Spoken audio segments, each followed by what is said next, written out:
Hello, welcome to this cold start video of the 2006 Bentley Arnage. The vehicle was started up first thing this morning. It was brought to this sort of part of the courtyard to be washed ready for this consignment. It, however, hasn't been started for quite a few hours now.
And there we go, it's just dropped down to the low idle now.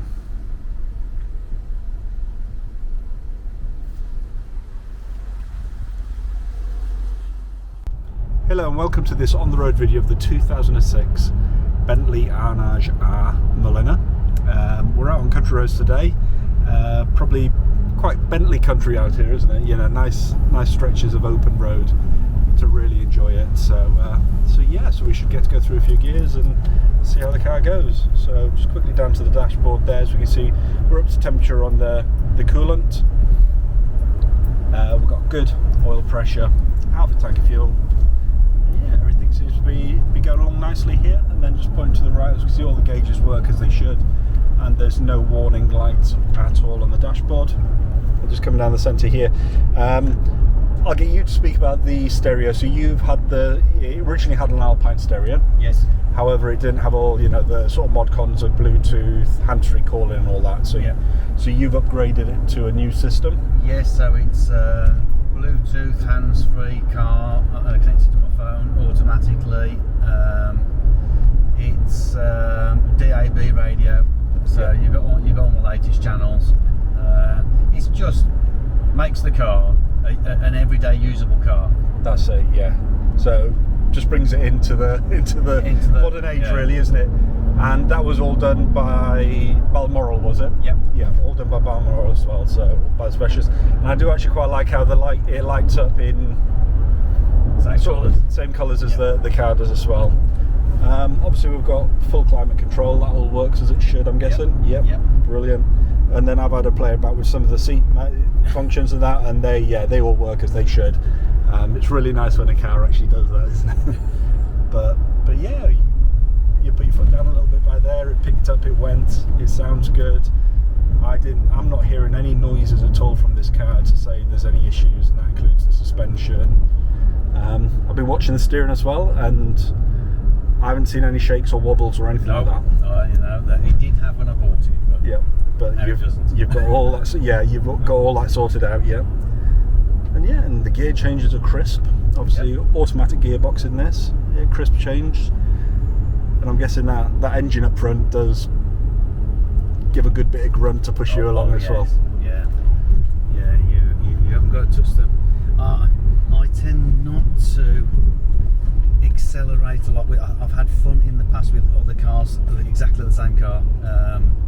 So now I just tootle along like driving Miss Daisy and just enjoy it. Just enjoy the ride. Yeah, and it's nice on these roads that you watch the cars move out of your way. It's lovely. Yeah. And when you get, the other thing is with this car compared to a Porsche or something like that, you pull up to a junction at busy traffic times and you don't wait long. Everybody lets you out. They actually let you go. Yes, every time in traffic you get let out every time without fail.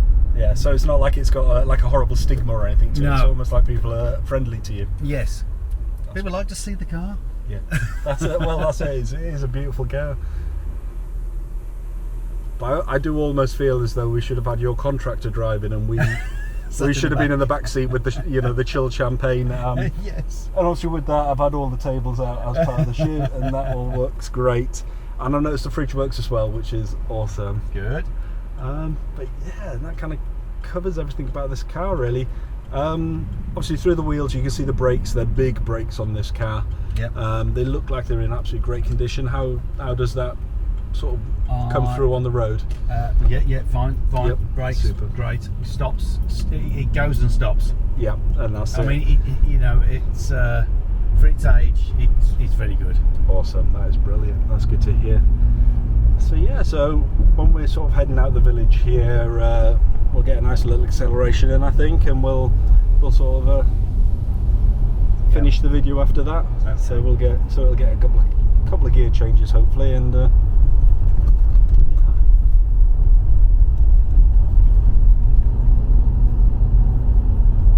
I do feel I could probably do a 200-mile journey in this car and actually feel more refreshed when I get to the destination than I did when I set off. Yeah, it's lovely to be on the motorway and just sit there. You don't get any aggro. Nobody tries to race you, even though it's Yes. it's a supercar sort of thing. You don't get any of that where in my Bentley GTC. I mean, you got boy racers all the time. Everybody. Yeah, BMW M3. You got all that all round the back of it. Trying to egg you to put your foot down and everything. But That's in this, right. you don't get any of that. No, none of that at all. Awesome. The only thing you do get is everybody wants to know who's driving. Yeah, I guess so. Yeah. Which is the one thing my wife doesn't like. Yeah. Either who's driving or who's in the back. Yeah. One or the other. Well, lucky you can't see who's in the back. Yeah. That's it. So here we go. We just entered into the national speed limit there. Yeah, and that's it. And that's the amazing thing with this is you kind of expect that that they're being pushed back into the seats. The speed come flying up, the revs go up. You kind of associate that with more, like proper like sports cars. Your Porsche 911s. Yeah. Not so much with like a stately home on wheels. The thing really. is, once you do that, it seems to roll for a mile afterwards. Yes. It doesn't slow down. The momentum just keeps going. Keeps going. And of course, you're still only doing 2,000 revs. Yes, that's right. Yeah. Yes. You can tootle along. In the last one I had of these, I used to see if I could get home on less than 1,000 revs. But it's all that low down torque. It allows you to actually do that and enjoy that. So, I mean, I think it does about 20 to the gallon, to be honest. Yes. I mean, not if you keep booting it. Well, yeah. But generally, just normal driving, I've been getting about 20. That's it. And considering the size of the vehicle and the size of the engine, actually that's not too bad, is it? No, I mean, I think since I've had it, I've only filled it about 5 times. Yeah. I always put the old 4-star in it. I don't put anything else in. Why would you? I mean, the main thing about the car is the engine. Yeah. So it's got to have the right stuff. You've got to look after it, haven't you? Yeah. Super. Yeah, that's the main gubbins of the engine. The car, really, the engine. Yeah. Awesome. Well, our would say we've probably covered all aspects of this car, so all the people watching this video they'll know if this is for them. You know, Yeah. they've obviously seen the pictures, they've seen the videos of the exterior and the interior of the car. Hopefully this has given them that little bit of a, yes, that is the one for me now. So Yeah. I mean, this drives like as if it was new. yeah, that's it. And when I sent it into Balmoral Bentley, I said to him, you know, because I was used to paying a Bentley last time for service pack level 3, you know, and it was like Yeah. back in 2000, was it 2008? I think it was. You know, it was £3,200 then for a service. Yeah, wow. For service level 3. So I said to Balmoral Bentley, if this needs servo level 3, can you just do whatever needs doing? And they said, well, we'll do whatever we think needs doing to it to bring it up to as new. Yeah. And so it's just come back, and it does drive like new. Yeah, and it feels great. So Yeah, even though it's quite old now. yeah, that's it. Yeah, I mean, 2006. Yeah, it feels so modern, but at the same time, yeah, technology has taken some huge jumps since then. Yeah. Yeah. So, well, brilliant. Well, thank you for bringing me out today.